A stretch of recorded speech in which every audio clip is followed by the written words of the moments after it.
Sri Krishna Chaitanya, Prabhu Nityananda, Shri Advaita Gadadhar Srivasadi Gaur Bhaktavinda, Shri Shri Radha Krishna Gopa Gopinath Sham Kunda Radha Kunda Giri Govardhan, Vrindavan Dham, Navadvip Dham, Udamayi, Gangamayi, Tulsi Devi, Bhakti Devi, Samved Bhaktavinda, Nitai Gaur Premanande. All glories to the assembled devotees. All glories to the assembled devotees. All glories to the assembled devotees. All glories to Sri Guru and Sri Gauranga. All glories to Shiva Guru. Om Namo Bhagavate Vasudevaya. Om Namo Bhagavate Vasudevaya. Om Namo Bhagavate Vasudevaya. Om Namo Bhagavate Vasudevaya. Om Namo Bhagavate Vasudevaya. Om Namo Bhagavate Vasudevaya. We read from Srimad Bhagavatam, Canto 4, Chapter 28, Text 53. Please repeat. Api Smarasi Cha Atmanam Avigyata Sakam Sake Yitva Mam Padam Anvichan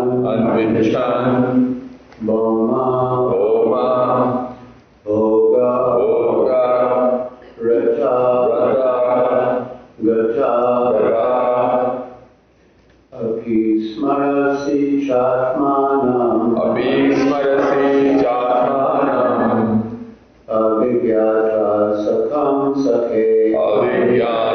Sakam Sake Isvamam Padam Anvichan Boma Bhoga Rato Gata Api Smarasi. Do you remember? Cha. Also. Atmanam. The super soul.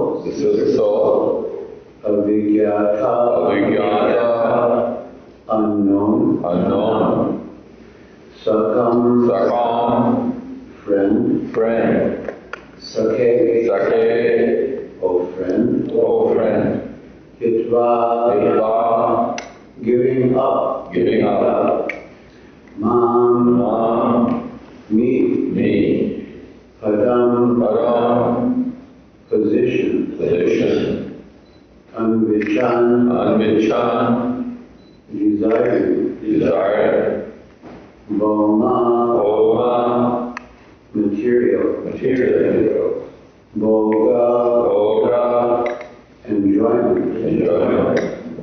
Rataha. Attached to. Gataha. You became. Translation. The Brahman continued, my dear friend, even though you cannot immediately recognize me, can't you remember that in the past you had a very intimate friend? Unfortunately, you gave up my company and accepted a position as enjoyer of this material world. Purport by Srila Prabhupada. As stated in Bhagavad Gita 7:27, Ichadvesha samuttina dvandva mohena bharata sarva bhutani sammoham sarge ante parantapa. O sign of Bharata, Arjuna, O conqueror of the foe, all living entities are born into delusion, overcome by the dualities of desire and hate. This is an explanation of how the living entity falls down into this material world. In the spiritual world there is no duality, nor is there hate. The Supreme Personality of Godhead expands himself into many. In order to enjoy bliss more and more, the Supreme Lord expands himself in different categories. As mentioned in the Varaha Purana, he expands himself in Vishnu Tattva, the Swamsa expansion, and in his marginal potency, the Vivinamsa, or the living entity. These expanded living entities are innumerable. Just as the minute molecules of sunshine are innumerable expansions of the sun, the Vivinamsa expansions, the marginal potencies of the Lord, are the living entities. When the living entities desire to enjoy themselves, they develop a consciousness of duality and come to hate the service of the Lord. In this way, the living entities fall into the material world. In the Prema Vivarta it is said, Krishna Bahir Mukha Hana Bhoga Vanchakari Ikatasta Maya Tari Jasati Adari. The natural position of the living entity is to serve the Lord in a transcendental loving attitude. When the living entity wants to become Krishna himself or imitate Krishna, he falls down into the material world. Since Krishna is the Supreme Father, his affection for the living entity is eternal. When the living entity falls down into the material world, the Supreme Lord, through his Samsha expansion, Paramatma, keeps company with the living entity. In this way, the living entity may someday return home, back to Godhead.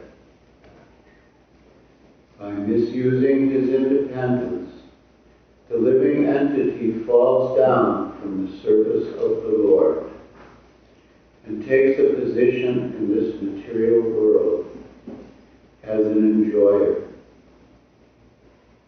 That is to say, the living entity takes its position within a material body.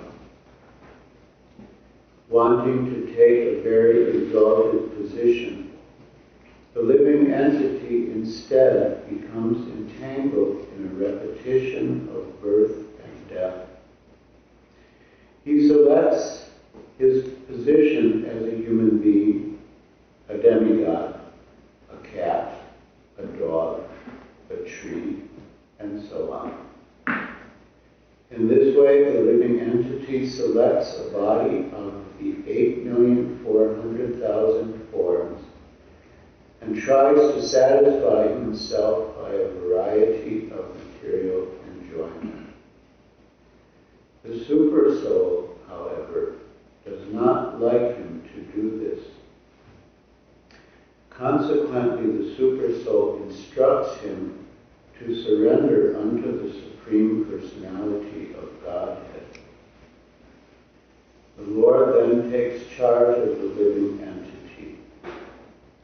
But unless the living entity is uncontaminated by material desires, he cannot surrender to the Supreme Lord. In Bhagavad Gita 5:29, the Lord says, Bhaktaram yagitapasam sarvaloka maheshwaram suridam sarvabhutanam yatramam shrichati. The sages, knowing me as the ultimate purpose of all sacrifices and austerities, the Supreme Lord of all planets and demigods, and the benefactor and well-wisher of all living entities, attain peace from the pangs of material miseries. The Supreme Lord is the supreme friend of everyone.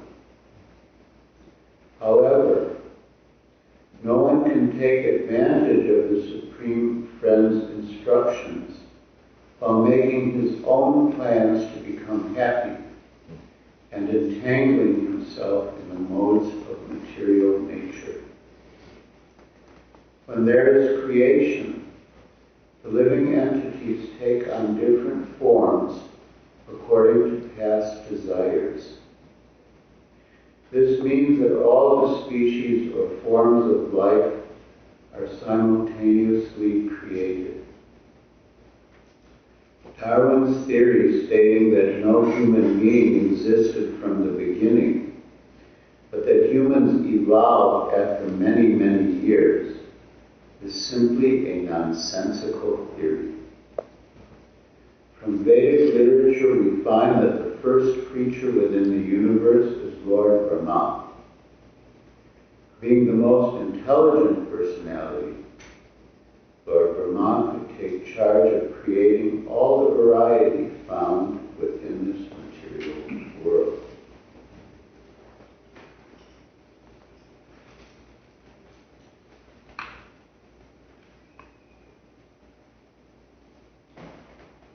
Translation. The Brahman continued, "My dear friend, even though you cannot immediately recognize me, can't you remember that in the past you had a very intimate friend? Unfortunately, you gave up my company and accepted a position as enjoyer of this material world."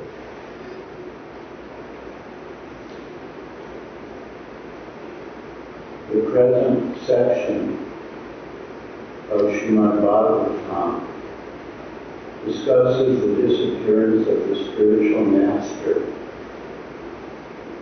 and the consequent appearance of the super soul in the form of a Brahman to guide the bereft disciple.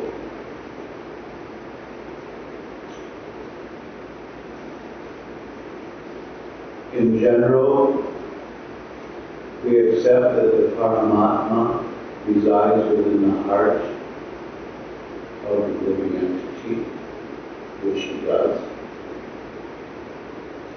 But as Srila Prabhupada has explained most explicitly in his concluding words to the Chaitanya Charitamrita, the Paramatma sits within the heart along with all of his associates and devotees. And therefore, the spiritual master who has left and is an associate of the Lord is also present within the heart. And he can also give guidance from within the heart. But in simple terms, the scripture does not always mention that the Lord is in the heart with all of his devotees, but we understand that the Lord is never alone, but that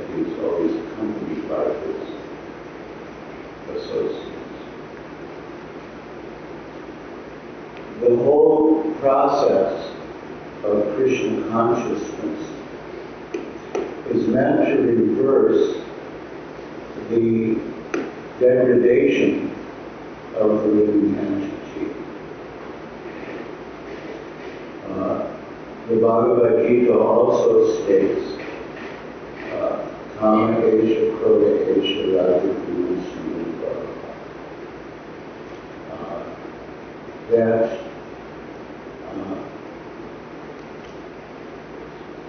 Arjuna asked the Lord, by what is one impelled to engage in sinful activities, even as if against one's own will? And Lord Krishna replied, Kama Esha Krodha Esha Rajaguna Samudbhava. It is lust and lust only, the eternal enemy of the living entity. And that lust, when frustrated, becomes anger. And thus the living entity falls down. In the purport, Srila Prabhupada explains that the living entity originally has pure love for Godhead, Nijasiddha Krishna Prema. And that when the living entity falls into the material world, the original sense of love of Godhead becomes perverted into lust. And therefore, instead of desiring the Lord's happiness, the living entity desires personal happiness, sense gratification.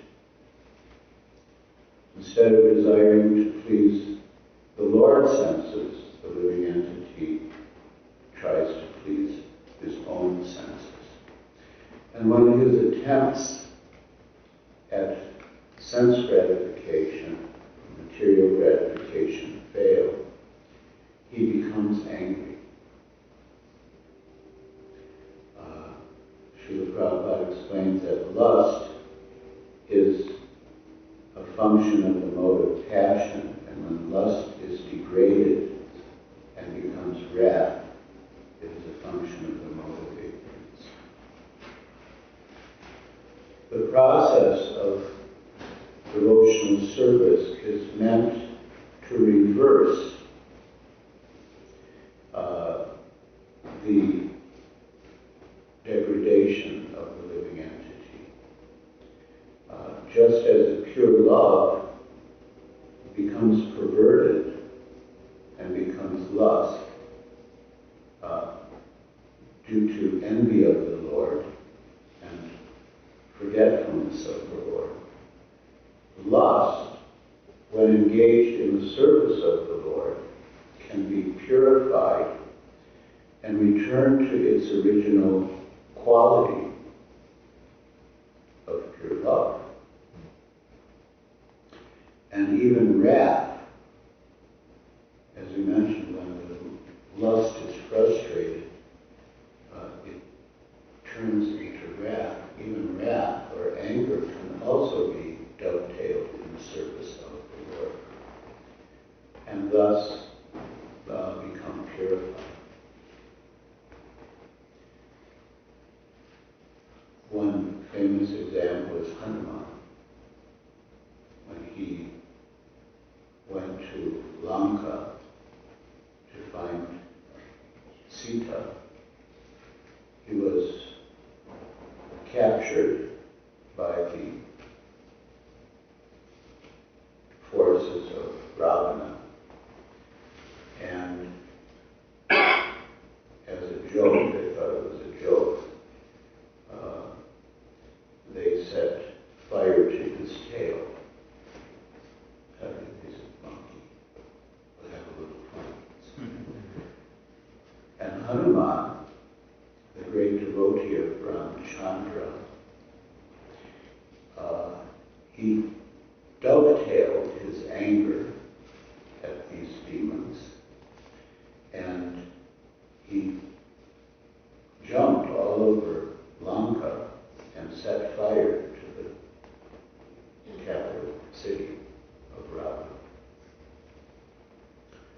So that's an example of engaging wrath or anger in the service of the Lord.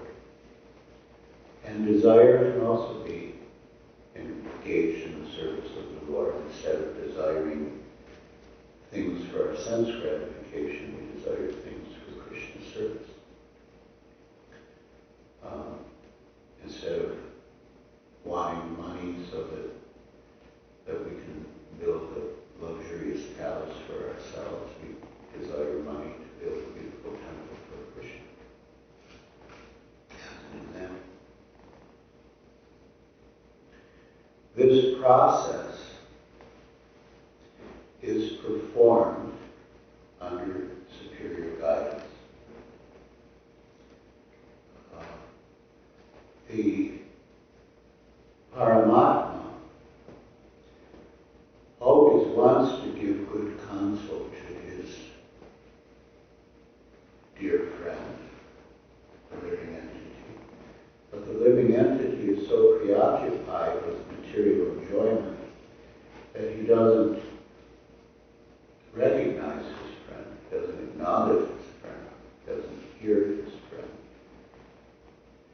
The Upanishads give the example that the Paramatma and Jivatma are like two birds on the same branch of a tree. And the individual soul is tasting the fruits of the tree, absorbed in trying to enjoy the fruits on the tree. And the Supreme Soul is just waiting for him to stop his vain pursuit and to turn to him. So when the living entity becomes detached from material enjoyment, he can surrender to the Supreme Lord and take instruction from him. So the process of detachment may be gradual. The process of surrender may be gradual. And therefore, the super soul arranges for the living entity who wants to surrender to him and come back to him, to get guidance from Sadhu Shastra, Guru, Prophet. And especially the super soul manifests himself as the spiritual master to guide the conditioned soul back to him. The first step is to take shelter of the spiritual master. So the spiritual master instructs the disciple, trains the disciple, engages the disciple, so that the disciple makes progress in devotional service and Krishna consciousness and the path back home, back to God.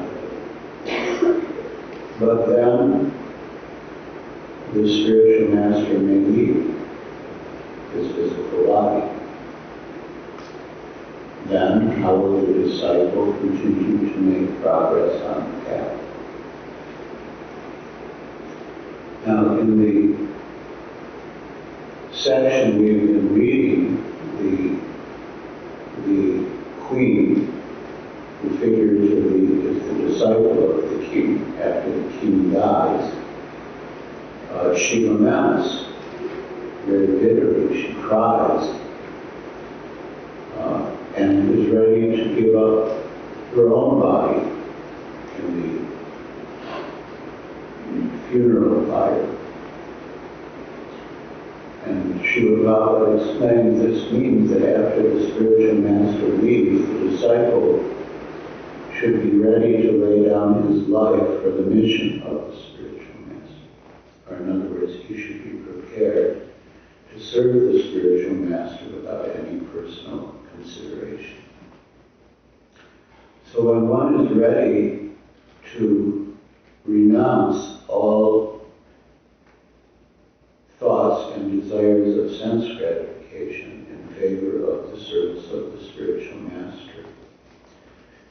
is eligible to receive instructions from the Supersoul, the Chaita Guru. And that is the condition. And that is mentioned here as well. We fall down into the material world when we want to assume the position of enjoyer. And when we give up the false desire to enjoy and surrender to the Supreme Lord and want to be reinstated in our original position, in our constitutional position as the Lord's eternal servant, He gives us instruction. In the initial stage, He arranges for us to meet the spiritual master, or He arranges for the spiritual master to appear before us.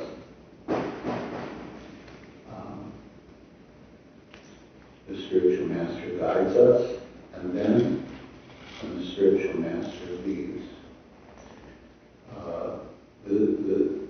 the Supersoul continues to arrange for our guidance so that we can achieve complete success in Krishna consciousness.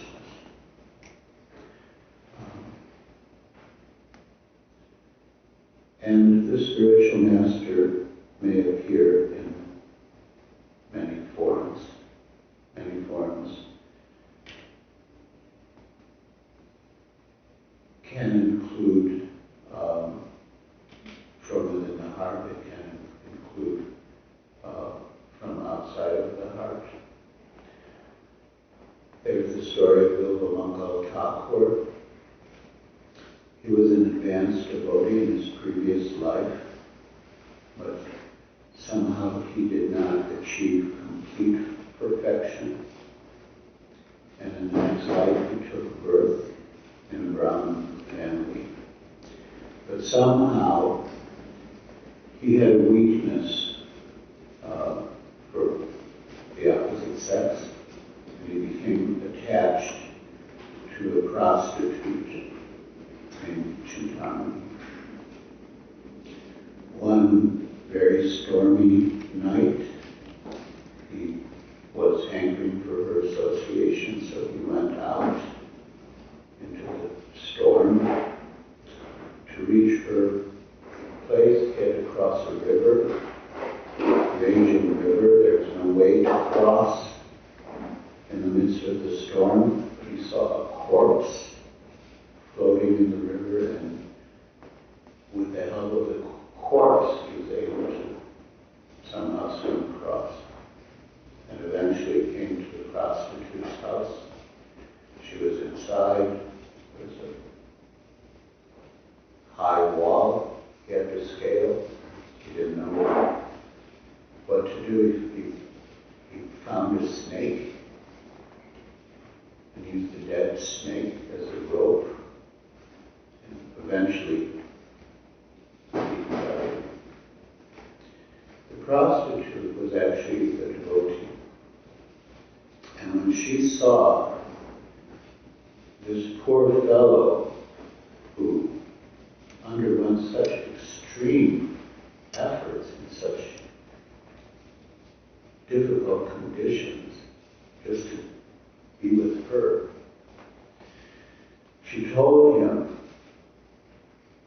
that if you had as much attachment for Krishna as you have for me, it would be a lot better for you. You should just go to Vrindavan, find Krishna. The words of the prostitute somehow reawakened Bilvamangal Thakur's Krishna consciousness from his past life, which he had forgotten. And he took her words to heart, and he immediately left for Vrindavan. And eventually he reached Vrindavan, he became a completely self-realized soul, wrote a wonderful book called Krishna Karnamrita. At the beginning of Krishna Karnamrita, he, in the introductory prayers, Mangalacharana, he offers respects to Chintamani, accepted Chintamani as his spiritual master, because she reminded him of his real duty in life, and by her words, he set out for Vrindavan and Krishna. Of course, we say that the person who first gives us the idea of Krishna consciousness, who first shows us the path, is Bhartma Pradarshaka Guru, the one who shows the way. It's a type of Shishya. But some authorities have commented that it was actually Bilvamangal Thakur's spiritual master from his previous life who entered the body of the prostitute to give him instruction so that he could ultimately attain perfection.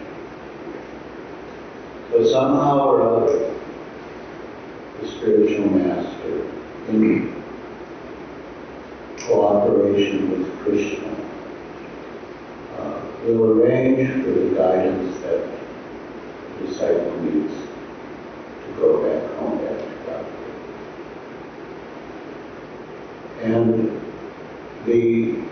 And revive one's original relationship with Krishna, one's eternal relationship with Krishna, which includes one's relationship with all of Krishna's associates.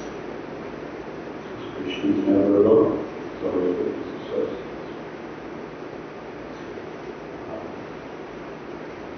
And thus one will be reunited with one's spiritual master, with all of one's friends in the spiritual world. We'll just read one more verse. Text 54. Hamsavaham chitvam charya sakayo manasayano Avutam antara boka sahasra parivatsara. My dear gentle friend, both you and I are exactly like two swans. We live together in the same heart, which is just like the Manasa lake. Although we have been living together for many thousands of years, we are still far away from our original home. Report by Srila Prabhupada. The original home of the living entity and the Supreme Personality of Godhead is the spiritual world. In the spiritual world, both the Lord and the living entities live together very peacefully. Since the living entity remains engaged in the service of the Lord, they both share a blissful life in the spiritual world. However, when the living entity wants to enjoy himself, he falls down into the material world. Even while he is in that position, the Lord remains with him as the Super Soul, his intimate friend. Because of his forgetfulness, the living entity does not know that the Supreme Lord is accompanying him as the Super Soul. In this way, the living entity remains conditioned in each and every millennium. Although the Lord follows him as a friend, the living entity, because of forgetful material existence, cannot recognize him. So the example is quite wonderful, that the two of them, the Supreme Soul and the individual soul, are like two swans on a lake.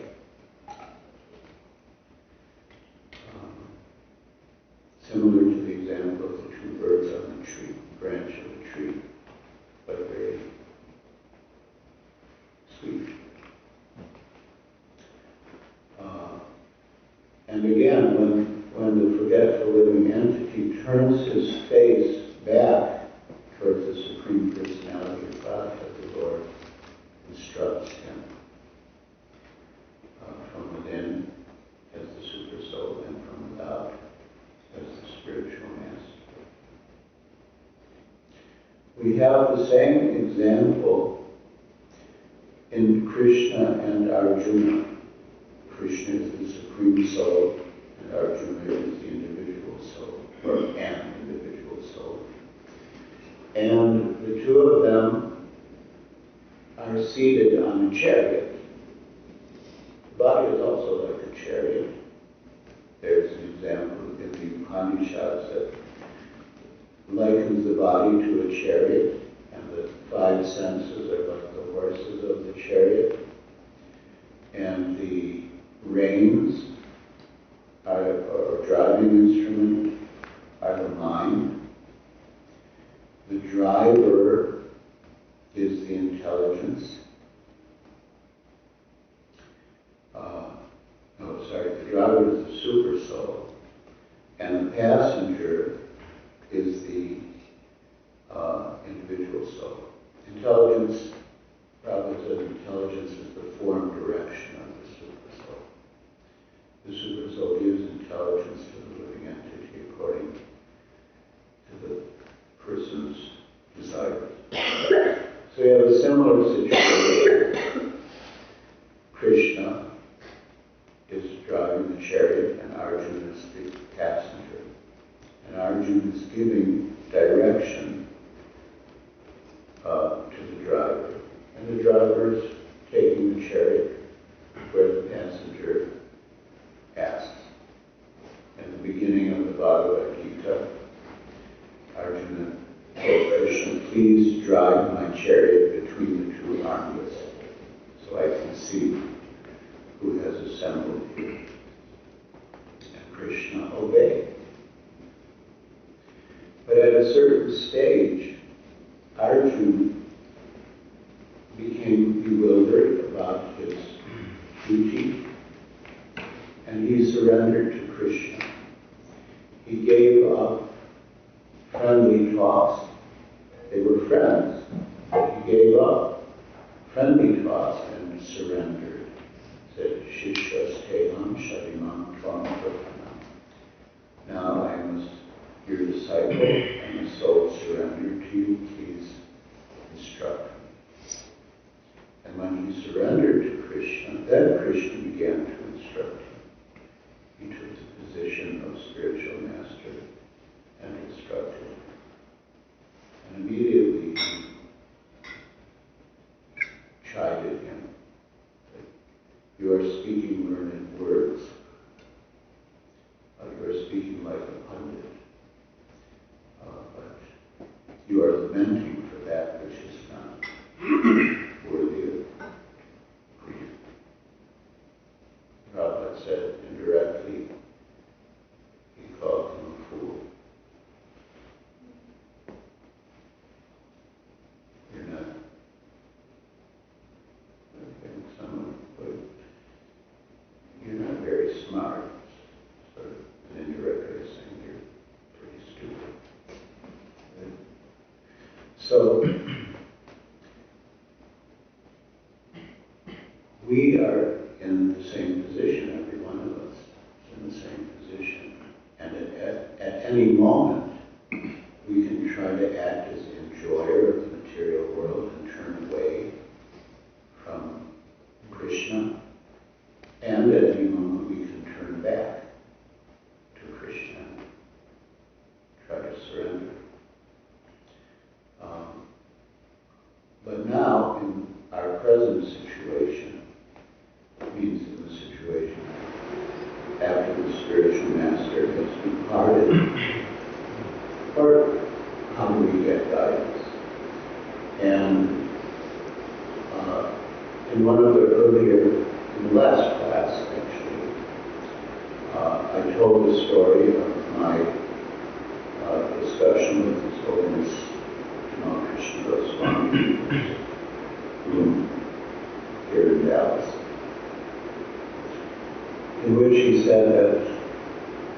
with all of his association with Srila Prabhupada through initiations, Srila Prabhupada still felt that he needed guidance, and therefore he had several god brothers whom he accepted as Shiksha Gurus, and whom he would take counsel.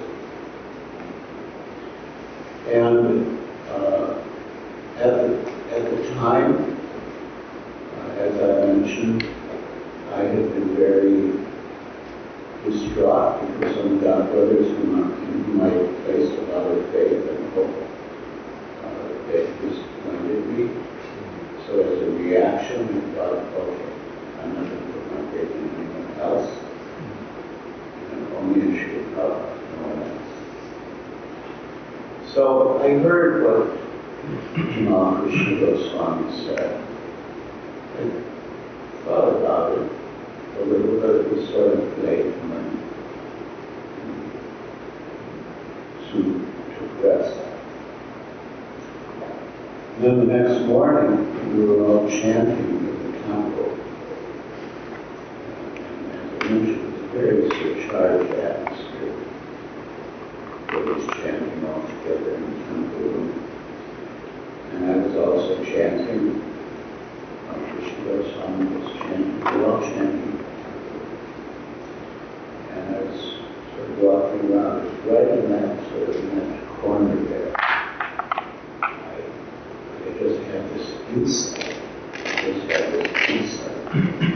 That what Krishna Swami had said was true. I was going to Shiksha Guru. And I just, having been initiated by Prabhupada and having had association with Prabhupada, wasn't enough. So I did more. And then I got further insight that Krishna Goswami was the one whom I should accept as Shiksha Guru. So I went up to him and told him, I thought about what you said last night. I also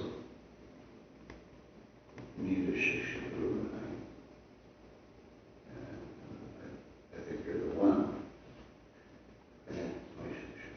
He really smiled, sort of like knowingly, and then after the obeisances. What I didn't mention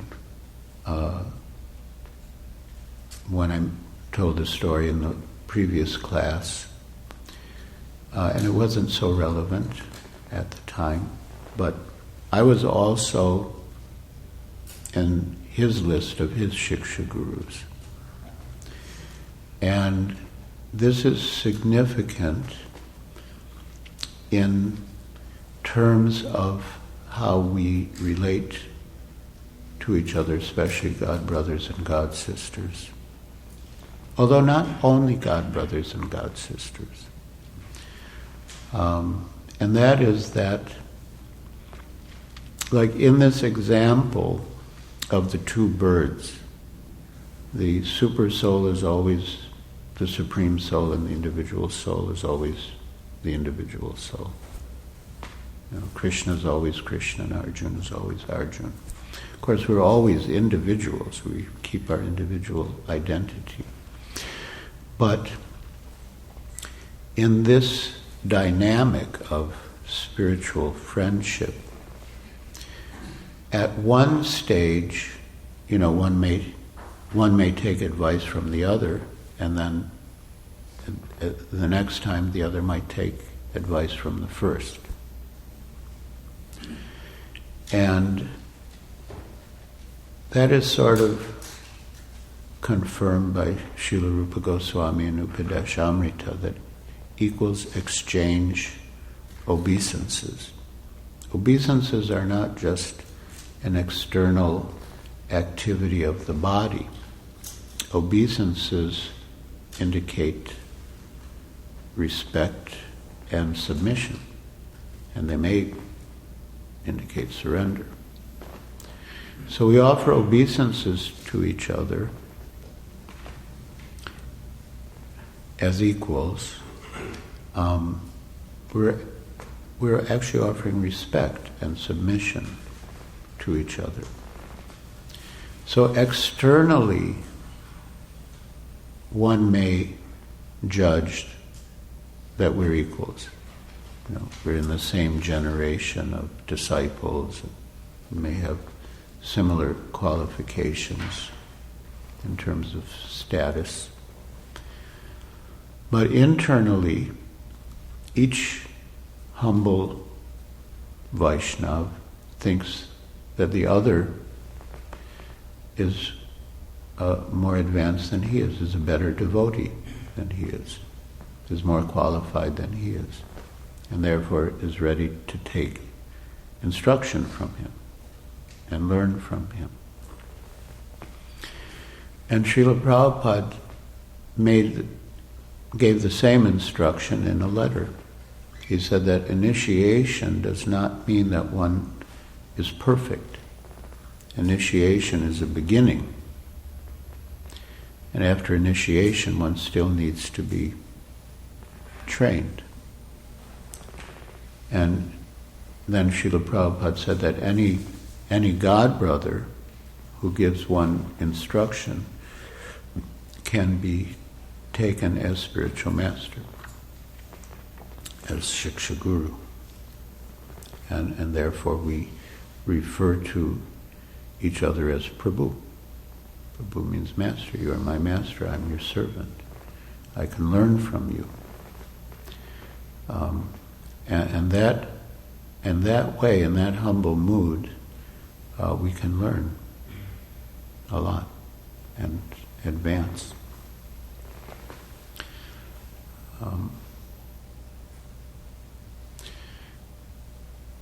One year,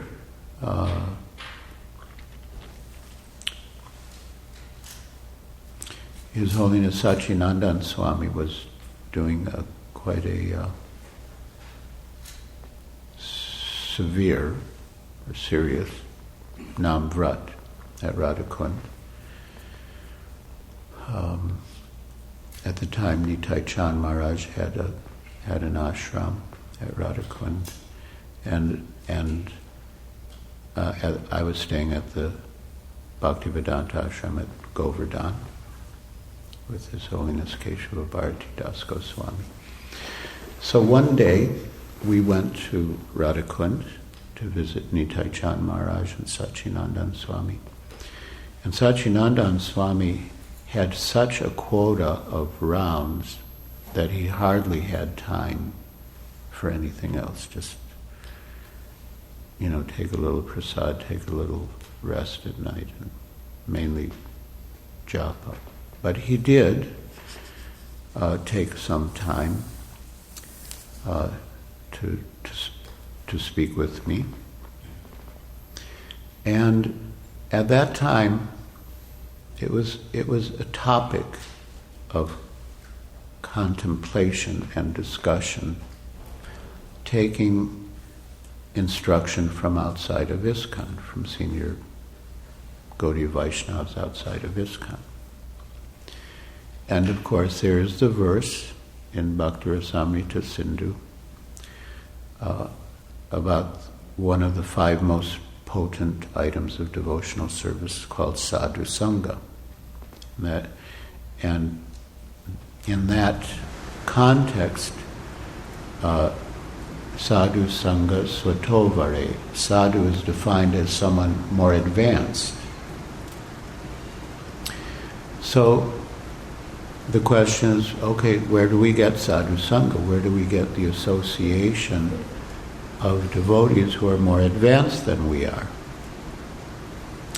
So, from a certain point of view, we're all on the same level. Say, Sachinandan Swami and myself, we were the ones having the discussion. But Maharaj said that although from a certain point of view we're equals, we're peers, one is not significantly more advanced than the other, but internally he feels that I'm more advanced than he is, and internally I, will feel that he's more advanced than I am.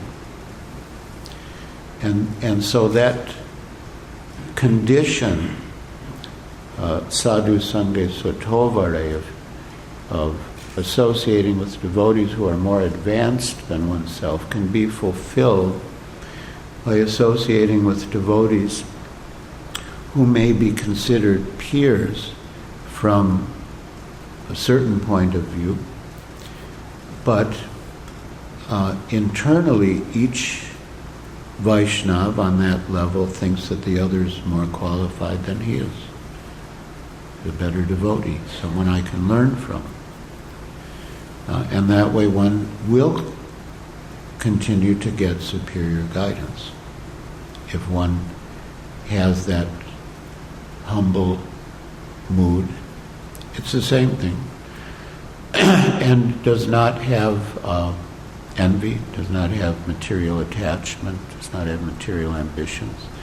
And one can see the virtues in the other person, see the good qualities, and learn from his example and from his words. So we're never really bereft of more advanced association if we stay in the association of devotees. And all of us at that time, Tamal Krishna Goswami, he wasn't there in Vrindavan at that particular stage. Keshava Bharati Maharaj, Nitai Chand Maharaj, Sachinandan Swami, and others who had come to Vrindavan and Kartik then, were unanimous in their conclusion that we would rather get our guidance within ISKCON from followers of Srila Prabhupada. Even though it might seem sort of easy or attractive to go outside of ISKCON to get instruction from some venerable Vaishnava. But the consequence of that is that what we're getting is not completely in the line of Srila Prabhupada. It came with other things, or it would come with other things that we didn't want. And so we all concluded, sort of individually and collectively, that we'd rather get it from within ISKCON, from followers of Srila Prabhupada, and that it was available within ISKCON if we had the proper mood of we're humble and free from material ambition, and we're ready to see the exalted qualities in our God brothers. And of course we have Srila Prabhupada's books, and gradually more of Prabhupada's disciples are writing more books. So there's a lot.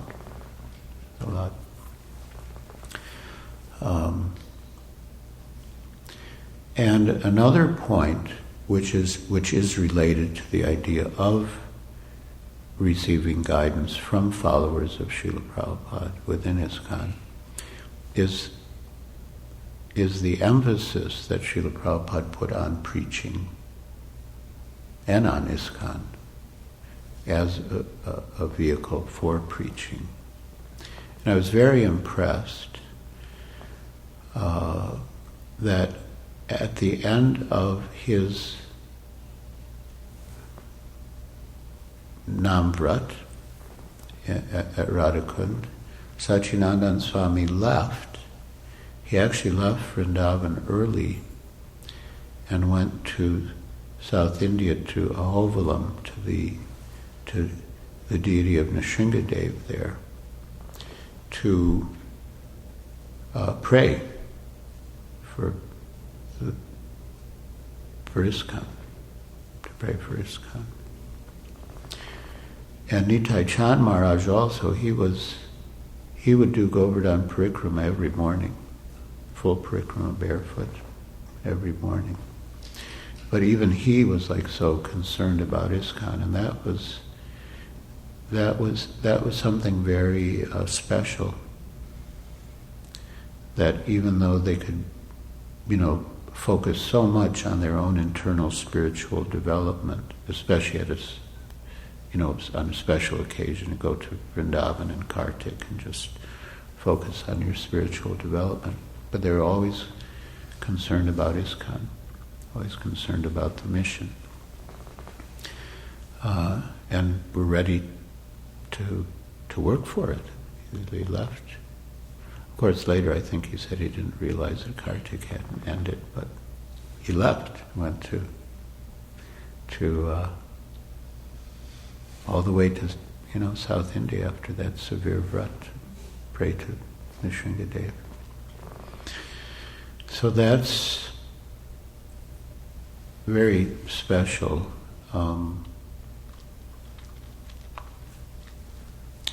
About Prabhupada's mood, that as we advance, we should relish bhajan. We should relish chanting and hearing.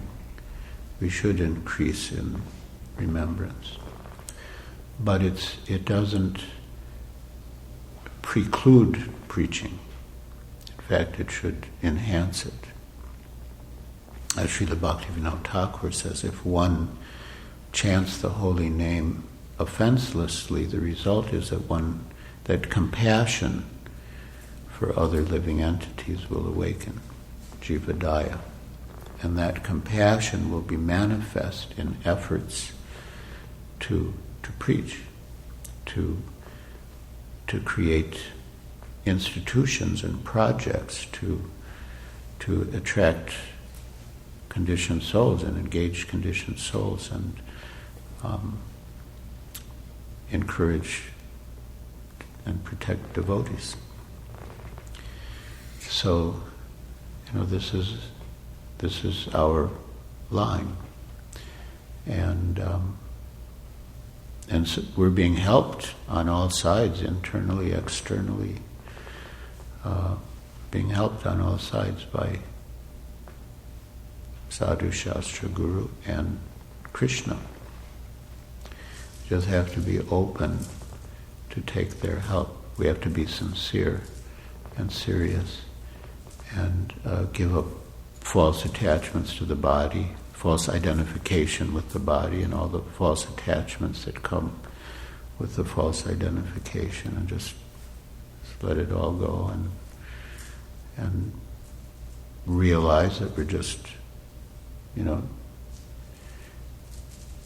infinitesimal living entities, servant of the servants of the servants of the servants of the servants of Krishna. And as the servant of the servants, serve our masters and learn from our masters. And again, in that dynamic exchange, the roles may be reversed. And in that way, even as friends, we can always have guidance and encouragement. Not even as friends, even as peers. And that is the spiritual master's mercy. That is the spiritual master's mercy and Krishna's mercy.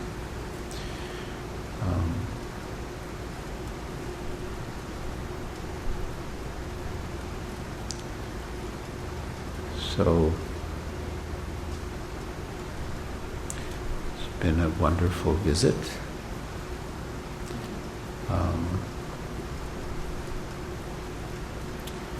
When I came here with Burijan Prabhu the one time, fairly soon after Srila Gurudev left, and he had to leave, to continue with his tour.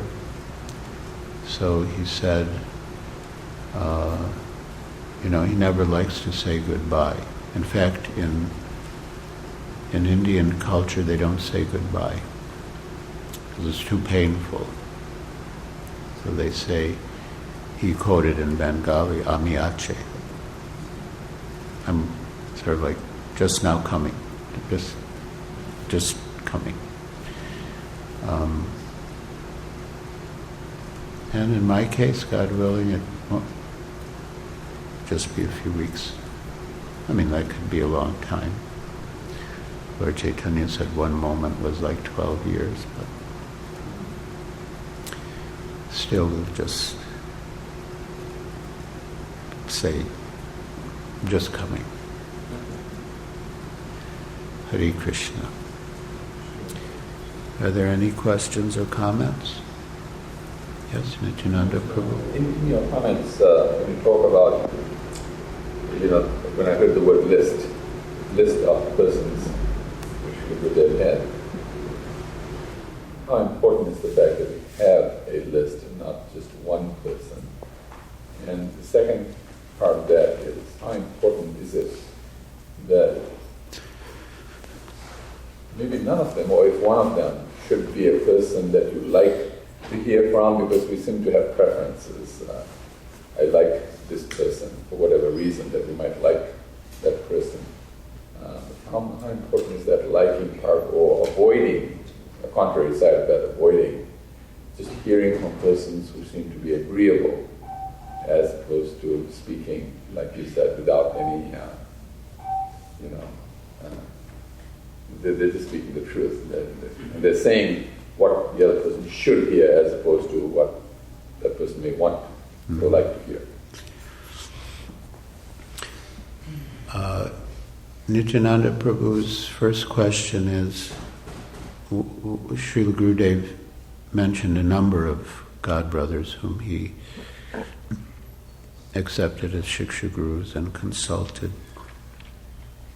So Nityananda Prabhu asked, how important is it to have a list? Well, accepting someone is really a matter of the heart. Otherwise it's artificial. There has to be genuine faith. And because Tamal Krishna Goswami had genuine faith in these devotees, it came from his heart that he sought their association and guidance on occasion. So, it may be, if it's not there, you may not have anyone on your list, But it might begin with one, and again, amongst them one could be more prominent than others, but others could also be there. I mean, there's many varieties, but it has to be genuine. And it's not like he pulled out a piece of paper from his pocket with the list, but there were just certain individuals that he was inclined, for whom he had deep respect and was inclined to consult.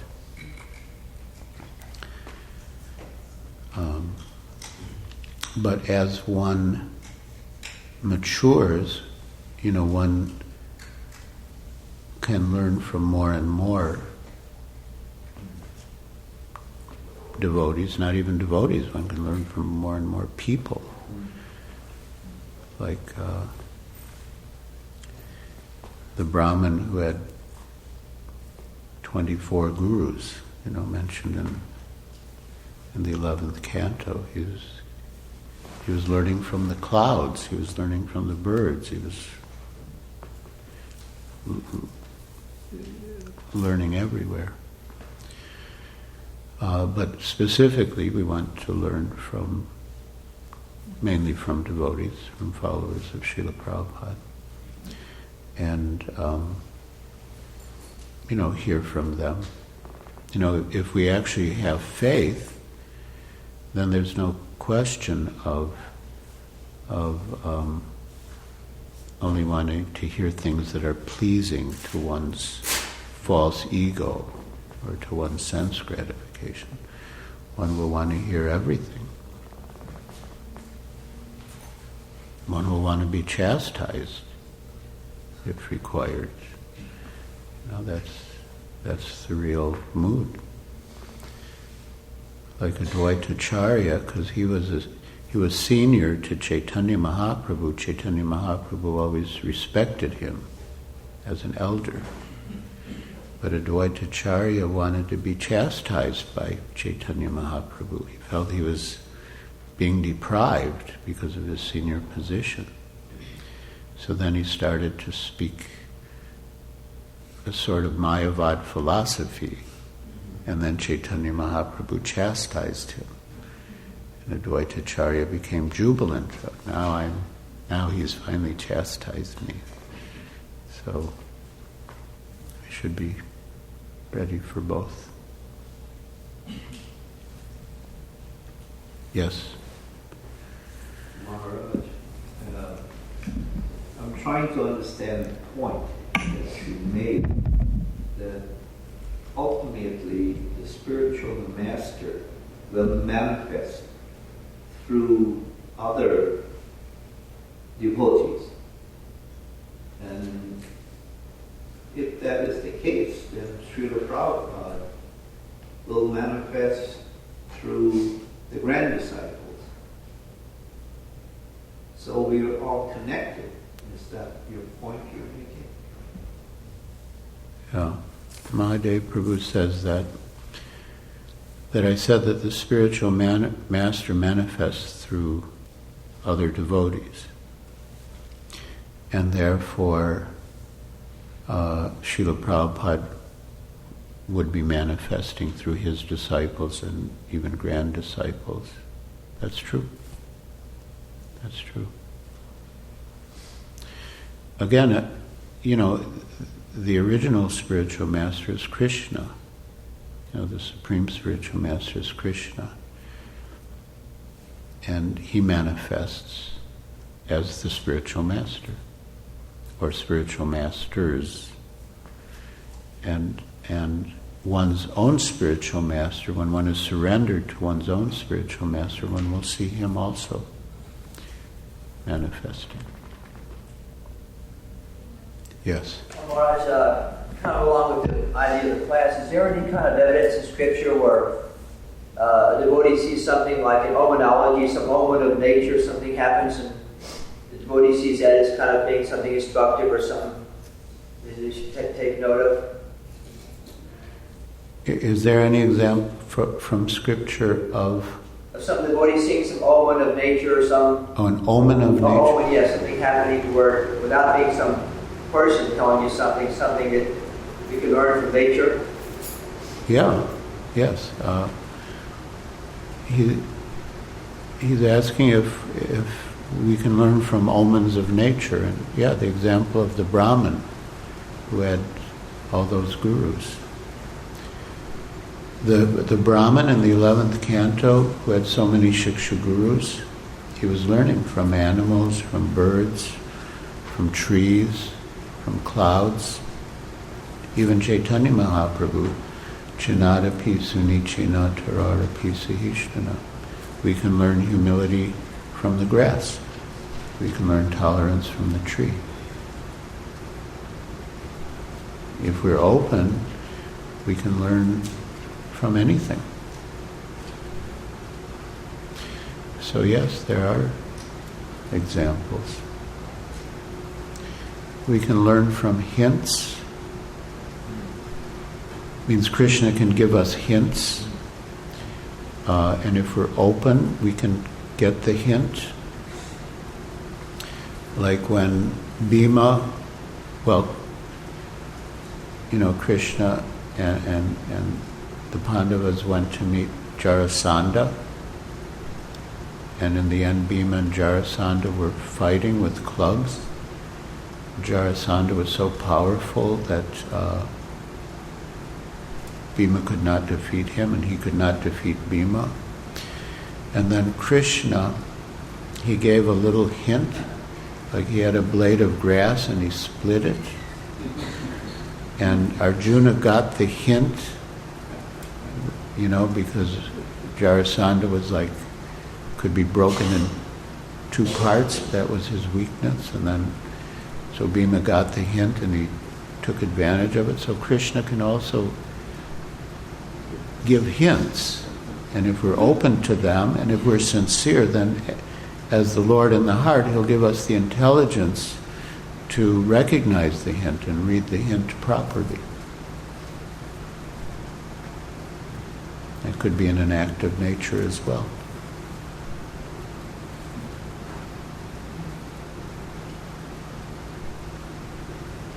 Dr. Rob? Srimad Bhagavatam was dressed with the swans today. It's kind of like today's verse. That's very good. Two swans. Where are the swans? On the dress of Oh, yes. Srimati Radharani has two swans embroidered on her dress, I see. So it's just like today's verse. Yeah. Actually, this was a couple of years ago, but it was a stunning example. I went to White Rock Lake to walk, and somehow I thought, I'd like to go try some other streets, just for some variety. So I went in a different direction. I just kept going, And eventually I came to this huge mansion. It was set quite a bit back from White Rock Lake down some lane. This huge mansion with expansive grounds, perfectly manicured. It was really impressive. And in the it's almost like a park, but say within the lawn, there's a pond, and within the pond were two swans. It was stunning. I couldn't believe it, and it reminded me of this. And I just was looking at them. It was really beautiful. Not an ordinary place.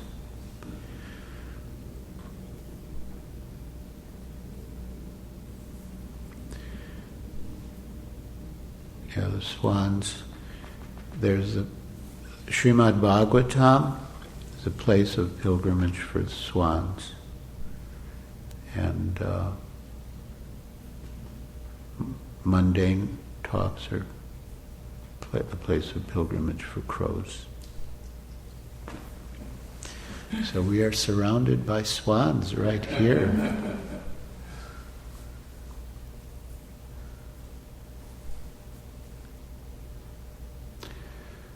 All right, my dear swan-like devotees of the Lord, swimming in the lake of Radhakalachandji Dham.